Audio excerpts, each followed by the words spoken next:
अस्सलाम वालेकुम dear viewers.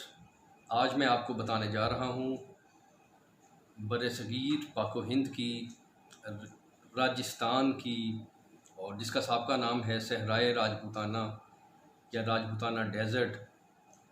उसमें एक रियासत थी मेवाड़, जिसने हमेशा ही बहादुरों और जंगजुओं और दलेरों को जन्म दिया है।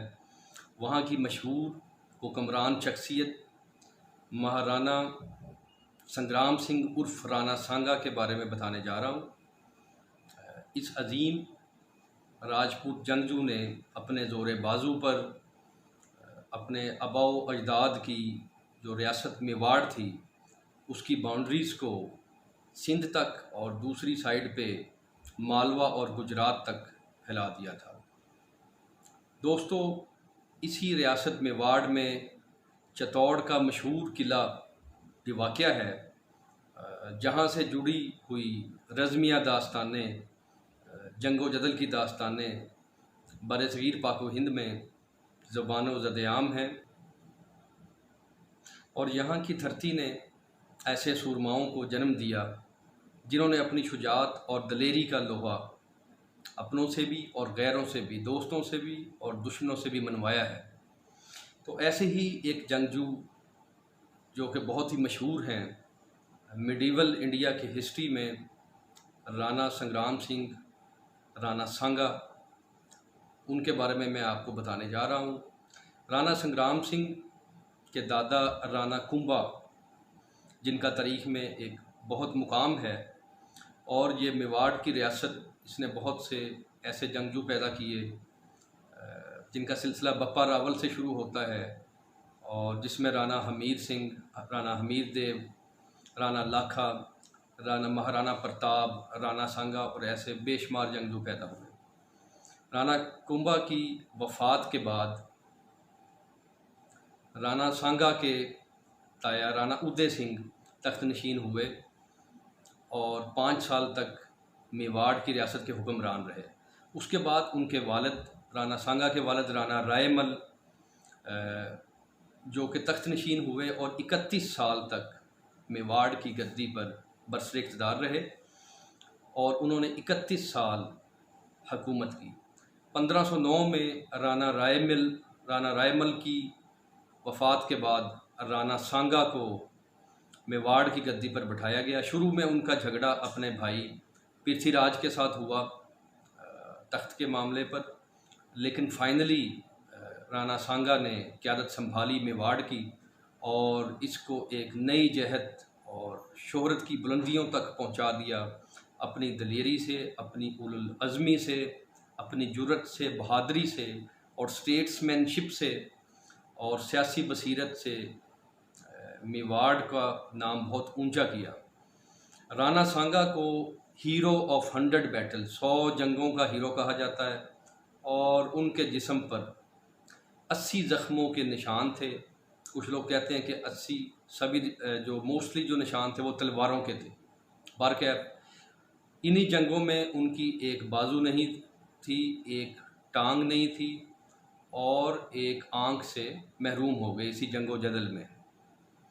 तो राणा सांगा ने जवान उम्री में क़यादत संभाली और आगाज़ से ही मालवा और गुजरात के सुल्तानों को शिकस्त दी। मालवा में महमूद खिलजी को मुतअद्दिद शिकस्तें दी और फाइनल बैटल में महमूद खिलजी गिरफ़्तार हुआ और राणा सांगा ने अपनी रवायती बहादरी का मुज़ाहरा करते हुए महमूद खिलजी को उसका तख्त वापस कर दिया, उसके तख्त पर बिठाया और इज़्ज़त और इकराम के साथ उसे रुख़सत किया। ये उनकी राजपूताना फ़राख़दिली और शुजाअत का मुँह बोलता सबूत है। उसके बाद गुजरात के मुज़फ़्फ़र शाह की तरफ मुतवज्जा हुए और गुजरात के गद्दी के मामले में उन्होंने भारामल और रायमल के मबैन जो तनाज़ा पैदा हुआ उसमें भारामल को उनकी गद्दी पे तख्त नशीन किया और मुज़फ़्फ़र शाह को भी शिकस्तें दी। तो दूसरी साइड पर उनकी बाउंड्रीज़ सिंध तक फैल गई थी। उसके बाद इब्राहिम लोदी जो कि दिल्ली का हुक्मरान था, दिल्ली के तख्त पर विराजमान था, लोदी डायनेस्टी का आखिरी बादशाह इब्राहिम लोदी। उसके साथ उनका जंगों का सिलसिला शुरू हुआ और राणा सांगा ने बक्सरौली और घटौली के मुकाम पर इब्राहिम लोदी को भी इबरतनाक शिकस्तें दी और इन जंगों में वाज़े तौर पर राणा सांगा का पलड़ा भारी रहा और यूं उनकी शोहरत का डंका पूरे बरसगीर में बजा और उनको अप्रिशिएट किया दोस्तों ने भी, दुश्मनों ने भी। और तारीख़ गवाह है कि इन सभी जंगों में राणा सांगा ने कभी किसी औरत को गिरफ़्तार नहीं किया, किसी को बांदी नहीं बनाया, किसी को लौंडी नहीं बनाया और उनके फ़ौजियों की ये जुर्रत नहीं थी कि किसी ज़ईफ़ पर, किसी औरत पर या किसी बच्चे के ऊपर तलवार उठाएं या उन्हें नुकसान पहुंचाएं। और इसी तरह इब्राहिम लोदी के साथ जंगों में एक मरतबा फिर ऐसे बहुत से वाक़यात मिलते हैं राणा सांगा के मिलिट्री कैरियर में कि उन्होंने राजाओं को शिकस्तें दी, बादशाहों को शिकस्तें दी। इब्राहिम लोदी का भी एक शहज़ादा गिरफ़्तार हुआ, उसे भी इज़्ज़त और इकराम के साथ वापस किया। तो उसके बाद ज़हीरुद्दीन बाबर हिंदुस्तान में वारद हुए। 1526 में उन्होंने इब्राहिम लोदी को शिकस्त दी पानीपत के मैदान में। उसके बाद 1527 में जंग कनवाहा में राणा सांगा के साथ उनकी जंग हुई, जिसमें राणा सांगा के साथ अलाइड फोर्सेस भी थीं, जिसमें कि हसन खान मेवाती, मालदेव राठौर और ऐसे मिदनी राय और ऐसे बहुत से राजपूत राजा, इसमें मुस्लिम भी और हिंदू भी दोनों ही शामिल हैं। हसन खान मेवाती मेवात के मुसलमान घराने से ताल्लुक़ रखते थे। तो ऐसे बहुत से राजा उनके साथी थे। तो दूसरी साइड पर बाबर भी पूरी आबोताब और तैयारी के साथ मैदान में आया, लेकिन बाबर की फ़ौजों को शुरू में हरावल दस्तों को निज़ाम खान की क़यादत में और हैबत खान न्याजी की क़यादत में शिकस्त से दो चार होना पड़ा बयाना के लड़ाइयों में। और हरावल दस्तों की शिकस्त के बाद बाबर की फ़ौज में खौफ और मायूसी छा गई। इसी दौरान एक उज़्बक एस्ट्रोलॉजर जो माहिर नजूम था, उसने भी आकर पेशीनगोई की कि इस जंग में बाबर को शिकस्त होगी। तो इसके बाद बाबर